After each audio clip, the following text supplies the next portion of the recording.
8h38, vous êtes avec Sébastien Krebs pour votre matinale info sur Europe 1. Et avec Géraldine Wassner pour la revue de presse. Bonjour Géraldine. Bonjour, je ne sais plus quel est le bon bouton. Bonjour. Voilà, ça fonctionne. Bonjour à tous. Une presse envoûtée ce matin par le scandale qui secoue depuis samedi les États-Unis, celui de la mort en prison du financier Jeffrey Epstein. Sexe, pouvoir et argent, on a un peu tous les grands ingrédients d'un bon feuilleton. C'est la Sainte Trinité, si bien décrite par le romancier Tom Wolfe, le bûcher des vanités, Bloody Miami. Sa comédie humaine était fascinée par ce dieu sexe, pouvoir, argent, célébrité. Et le scandale qui secoue en ce moment le pays est tel que on ne sait plus, écrit Alexandra Schwarzbrod dans Libération, on ne sait plus qui de la réalité ou de la fiction nourrit l'autre. Libération qui consacre sa 1 et 4 pages à cette incroyable affaire. Jeffrey Epstein, figure de l'élite fortunée, attendait son procès pour exploitation sexuelle de mineurs quand on en a retrouvé pendu samedi dans sa cellule new-yorkaise. Un suicide apparent selon le FBI qui a ouvert une enquête qui interroge parce que Epstein avait des liens étroits avec l'ancien président Bill Clinton, le prince Andrew, 3e enfant de la reine Elisabeth, des personnalités démocrates avec le président Trump lui-même. Certains sont-ils associés à ces soirées de débauche qui impliquaient des mineurs, certaines n'avaient que 12 ans. Soyons clairs, pour l'instant, on ne sait rien, ce qui nourrit justement toutes les spéculations et fait craindre à nos éditorialistes un complotisme effréné. Même Trump s'y met, relève Didier Rose dans les dernières nouvelles d'Alsace. Trump qui a relayé des sous-entendus désignant Bill Clinton. Le scénario d'un assassinat dans sa cellule est tentant, mais simpliste, tranche Carole Lardot-Bouillet dans l'Union. À voir si rien n'accrédite, en fait rien n'accrédite aucune thèse, ni meurtre, ni suicide. On avait retrouvé Epstein en juillet dans sa cellule, des marques autour du cou. Pourquoi n'était-il pas surveillé ? Est-ce que son réseau intègre Paris où le financier avait un appartement ? Demande pêle-mêle Libération. Le procureur promet que l'enquête, en dépit de sa disparition, ira jusqu'au bout. La transparence, c'est aussi ce que demande en France la famille Varlet au ministère de l'Intérieur. Oui, vous avez peut-être oublié ce nom Varlet. Pas l'Est républicain qui relaye aujourd'hui l'appel d'une famille à bout. C'était il y a 6 ans. Aurélia Varlet était assassinée par son ex-compagnon dans le Doubs. Elle avait 32 ans. La précédente compagne de son bourreau avait pourtant signalé à de nombreuses reprises la dangerosité de cet homme qui se trouvait être proche d'un policier et d'un gendarme. Toutes les plaintes visant Didier Grosjean à l'époque, c'est le nom du meurtrier, ont été classées sans suite. A-t-il été protégé ? Une enquête de l'IGPN, la police des polices, a été commandée. Elle est terminée depuis le mois de mars, mais ses résultats n'ont toujours pas été rendus publics.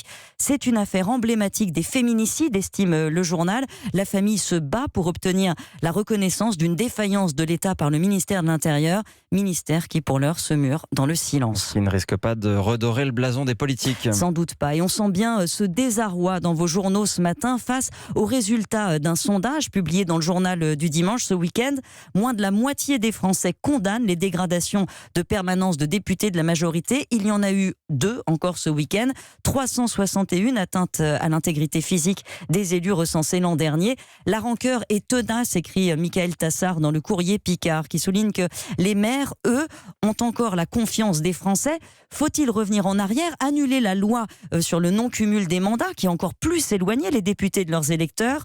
Peut-être. Rémi Godot, dans l'opinion, lui, s'alarme. Un discours anti-parlementariste est en train de s'installer en France et une frange radicale se sert de l'état de décomposition de la classe politique pour instaurer, je cite, un système de terreur. Et dans ce jeu de massacre, dit-il, l'élection ne veut plus rien dire. L'argumentation cède le pas à l'intimidation. Et hasard du calendrier, la presse célèbre aujourd'hui justement l'anniversaire en quelque sorte de ce mode d'action. C'était il y a 20 ans, à Millau, 12 août 99, un tracteur fièrement conduit par un José Bové, alors peu connu, s'avançait sur le plateau du Larzac, vous trouverez les photos dans Sud-Ouest, avec 300 camarades de la Confédération paysanne.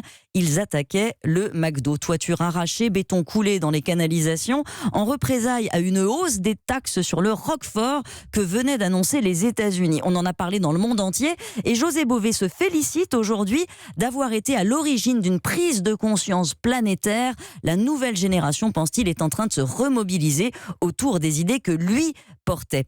À voir, se demande Lacroix, qui souligne ce paradoxe.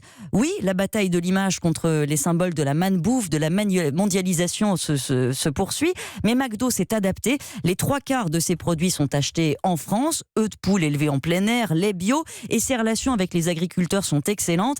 Les consommateurs, eux, ont choisi. La France est dans le monde entier le 2e marché de McDo après les États-Unis, avec un chiffre d'affaires de plus de 5 milliards d'euros. Si les idées altermondialistes ont prospéré, relève le politologue Eddy Fougier, elles ont surtout nourri les mouvements populistes. Les solutions qui se sont imposées sont celles de Donald Trump ou de Matteo Salvini plutôt que celles des altermondialistes. Le changement climatique qu'il dénonce depuis longtemps comme incompatible avec le capitalisme pourra peut-être changer la donne. Réchauffement climatique qui affecte de nombreuses espèces. On parle aujourd'hui des cigognes dans la presse. Le journal L'Alsace nous donne évidemment nous donne des nouvelles rassurantes de son oiseau, de son échassier emblématique, alors que la cigogne blanche était au bord de l'extinction dans les années 50 avec une centaine de couples recensés. Il y en a aujourd'hui plus de 900, 2500 individus, au point que ça pose parfois des problèmes parce que les nids sur les cheminées des maisons ne peuvent pas être enlevés. Il y a quelquefois des surchauffes de chaudière.